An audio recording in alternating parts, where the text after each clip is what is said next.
we have an impressive suppressor to talk to you about today. Precision Armament Ti-Trex 300 SD. After I shot it, I'm just like, wow, this thing is quiet, but it's also unique. And we're gonna jump into that right away because first thing when I have a suppressor is like, well, what makes it different? Of course it makes it quieter, but what else? The neat thing about it is it's 3D printed. Now they have a titanium version. It's gonna be 4 ounces less. This is the Inconel version and it's the 300 SD for severe duty. That's what we get to test today, and that's why I have the LaRue OBR out here, because it can give it some severe duty testing. But this Inconel one weighs in about 13.5 ounces, and that's with the mounts. But the most unique thing about this is this, what they call their X band. This stainless steel band is pressed on to the Inconel print of the X core, they call it, and it contains the serial number, the manufacturer's information, all the stuff the ATF makes it have, so it's a registered NFA item.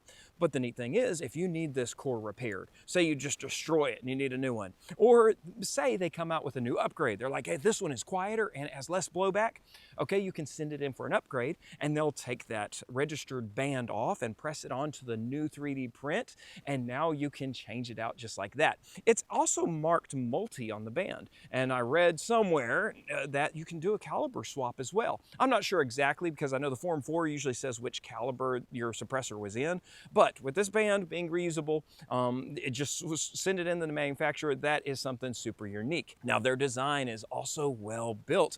They call it their non-uniform reconvergent baffle stack.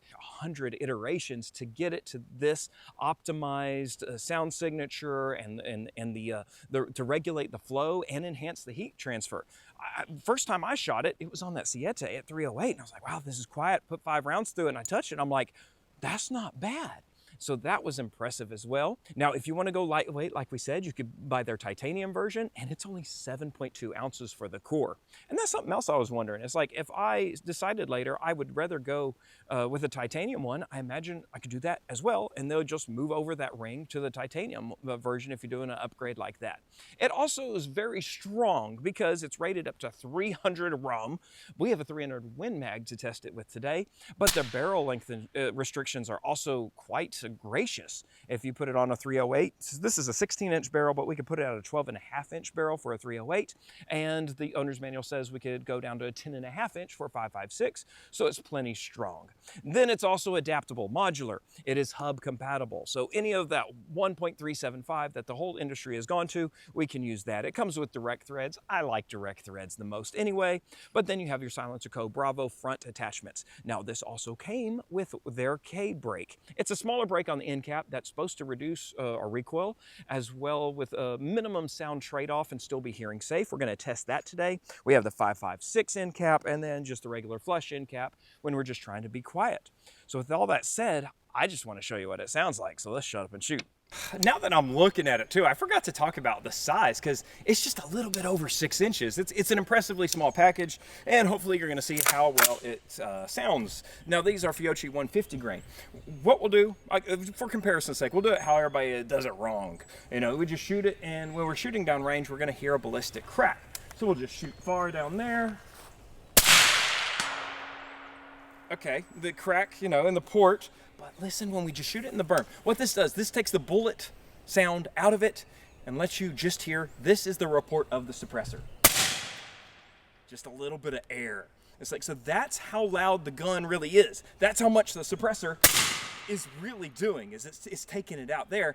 Whereas when we shoot down range, have that ballistic crack, it gets a lot louder. You know, the neighbors know that shooting again. But when I do this, it's like, I probably disconnected an air hose on a nail gun. That's pretty cool, and yes, pretty quiet.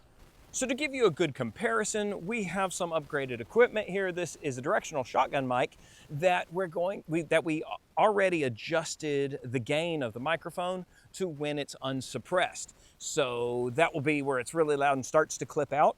And then when we put the suppressor on, it will give you a nice comparison to like, oh wow, compared to the unsuppressed shot, that is really quiet. And we have some other suppressors to compare as well.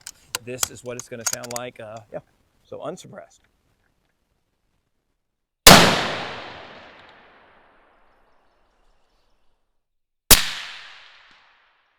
Nice.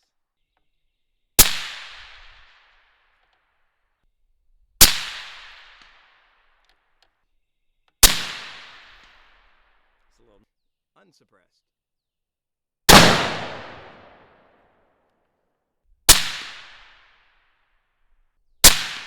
Man, that is quiet for a 3-in-1. So the cameraman watching the levels said that was actually quieter than the 308 even, which is impressive. Longer barrel, I don't know.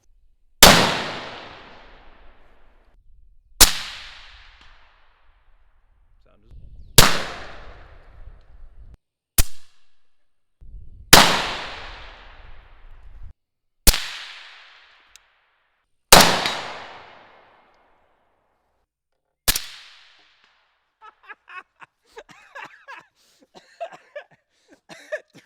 yards. We'll do one more without still. Maybe. I'll go into the trees. No one needs sights. While shooting it on 5.56 was just like, the cameraman was like, what? That was so quiet. It's surprisingly quiet. It's okay, but we're gonna do the same dirt test. So this is the bullet.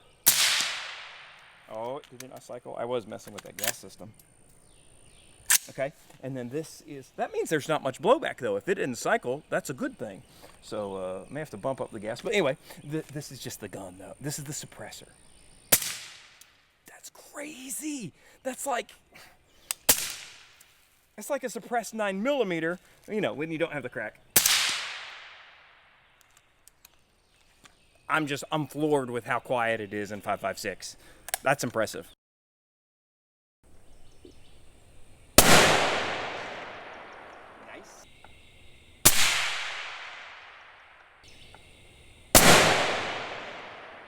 We can't finish up a video without testing the severe duty of an SD can, so let's go ahead and do that. This is a 11.5-inch upper, and yeah, just 5.56. Let's go ahead and send a few. They shoot faster if it's loaded. All right, now it's broken in. We have, we're burning off our factory finish a little bit there. It was a little gassy, but this is not a tuned rifle at all. So I came to the range skeptical today, but I was impressed about the X-Band technology, and I was excited to test one that's 3D Inconel printed, but I left impressed. With the jaw-dropping results with that 5.56, it's just, you know, 5.56 is a snappy round, and to get it to be such a comfortable tone, they really have a great design here. It's a higher end can though. The Precision Armament can runs around $1,200, but with that X-Core technology and this X-Band, you're buying like a lifetime suppressor.